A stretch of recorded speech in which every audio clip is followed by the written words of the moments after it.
Hi everyone. For my mathematical landscape, I have a few personal experiences that I have done with children, and experiences that I have seen within my student teaching. I'm going to begin with this first one over here. And this one is essentially when I was growing up, I had a very hard time learning the concept of subtraction, and my mom came up with using some white beans, and on one side they would stay white and on the other side they would stay red. And as you can see, I started off with 12, and to show the subtraction I would flip whatever number I needed. This example, I needed 9, or actually I wrote the wrong number, that should have been 10. And I would flip them around, and then whatever remaining beans would stay white would be my answer. And this is wrong right here, but don't worry about that. You get the idea. And then this example reflects the conversation of quantity, and using this method really did help me visually see the number decreasing. So yeah, the next one, I remember, and I still do, we play loteria a lot in my family, and even since little kids they would let us play. So here's the little drawing of the loteria card, and on the little air bubble says put 10 cents in, because that's usually how much we play for, 10 cents per card.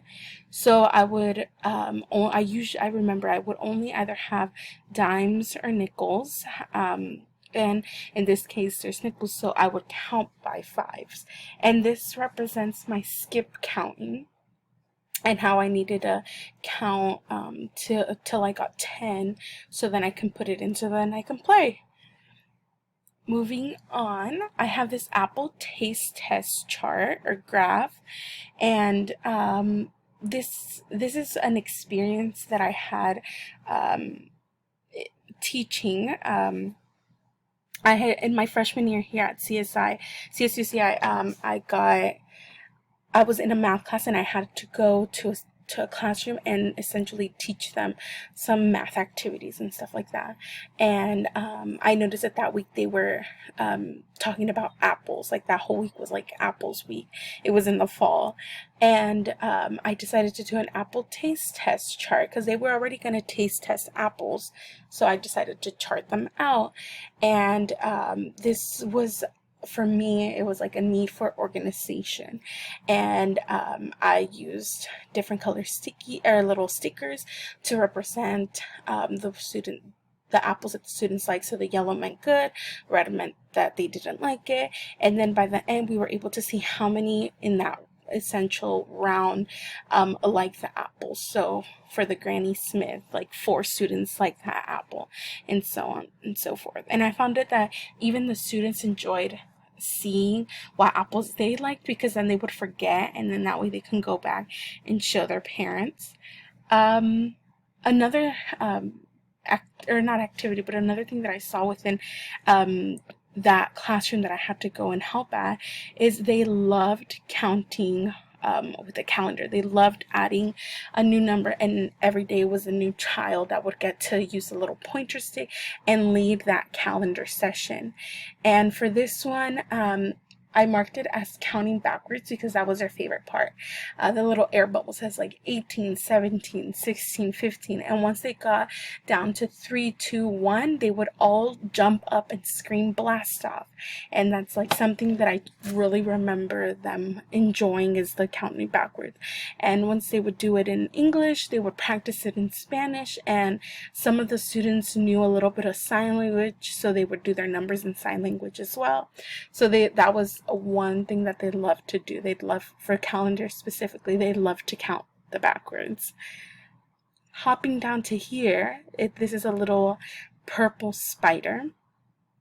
And for the purple spider, I got to lead this activity as well. And this one relates to subitizing.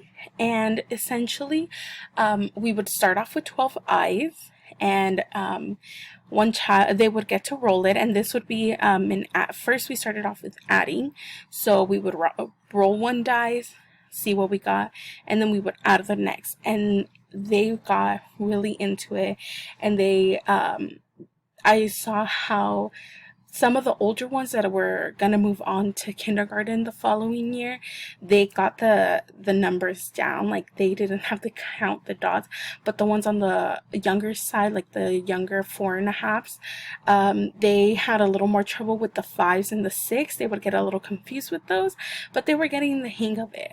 But yeah, this activity they loved doing.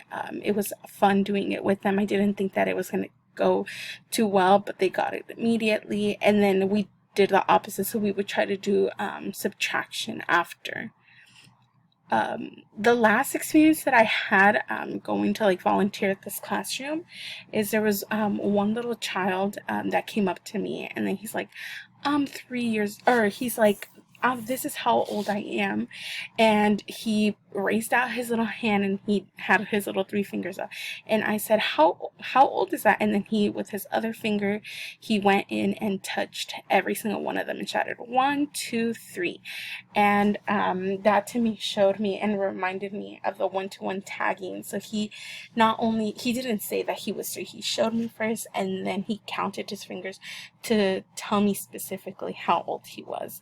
And I thought that was super interesting, that he didn't just shout, I'm 3 years old. No, he showed me his fingers first, and since I asked him like, how old is that, he then went in and showed and counted his fingers for me. Moving on to some things that I've seen in student teaching. For my first semester of student teaching, I was in an infant classroom, there was some infants that were very young, and then the other ones were already like 12, 13 months. So that classroom had a huge age variety. And one thing that I found super interesting and really nice to see is the children playing with the little like stacking blocks, and on one side they were hollow. So here I tried to draw them hollow, so like they were able to put them back in, and the ones that were over 1 to a little bit over 1, they would get the idea of putting it in, but they still didn't get the idea of actually putting them in the order. But it was the concept of the magnitude that they were working on. They were showing them that yes, they're meant to go in a specific order because you can stack them in a specific order as well. So that was super interesting, seeing the infants work on that. And the final thing that I saw in my student teaching this semester, the couple weeks that I was there, is the one-to-one correspondence. And this one, they basically used a baking sheet, and in the bottom of the baking sheet, I'm not sure if you can tell, is that it has little numbers, and they didn't like to put them in order because they didn't want the children to just like, most kids know their numbers in order, they've memorized them, so they kind of placed them out of order, and some days it would just be all even numbers, other days all odd numbers, or just random numbers together. And they had their little bowl of beads, and they would have to put a specific amount of beads per the dish. And that was really nice to see that it didn't go like 1, 2, 3, 4, 5, 6. Like, they just kind of mixed it up and just see if the child was able to complete the task or not, or if they understood it. So yeah, this is my whole mathematical landscape, a few of glimpses that I remember. I hope you enjoyed. Thank you.